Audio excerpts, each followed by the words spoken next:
అందరిలో అందమైన బిడ్డ ఎవరిది అని దేవతల రాణి పరీక్ష పెట్టింది.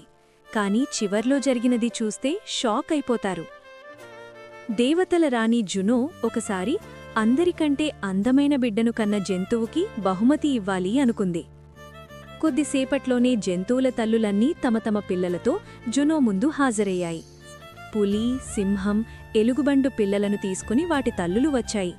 కంగారు తన పొట్టలో ఉండే సంచిలో బిడ్డను పెట్టుకుని వచ్చింది. జునో ఒకదాని తరువాత ఒకదాన్ని పరిశీలిస్తూ ఆడకోతిని దాని పిల్లని చూసి ఆగిపోయింది.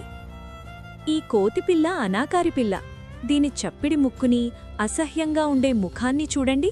దీనికి జన్మలో బహుమతి రాదు అంది జునో నిర్దాక్షిణ్యంగా. కోతిపిల్ల ఏడుస్తోంది. తల్లికోతి దాన్ని అక్కున చేర్చుకుని, బాధపడుకునా బంగారుకొండ, నాకే బహుమతీ వద్దు. నువ్వే నాకు గొప్ప బహుమతి. నా దృష్టిలో పిల్లలందరికంటే నువ్వే అందాల రాసివి అని గుసగుసలాడుతున్నట్లుగా చెప్పింది. జునోని కోపంగా చూసింది. దేవతల రాణికి తన తప్పు తెలిసొచ్చింది. నాకీరోజే తెలిసింది, తల్లి ప్రేమకు ఏదీ సాటిరాదని అంది జునో.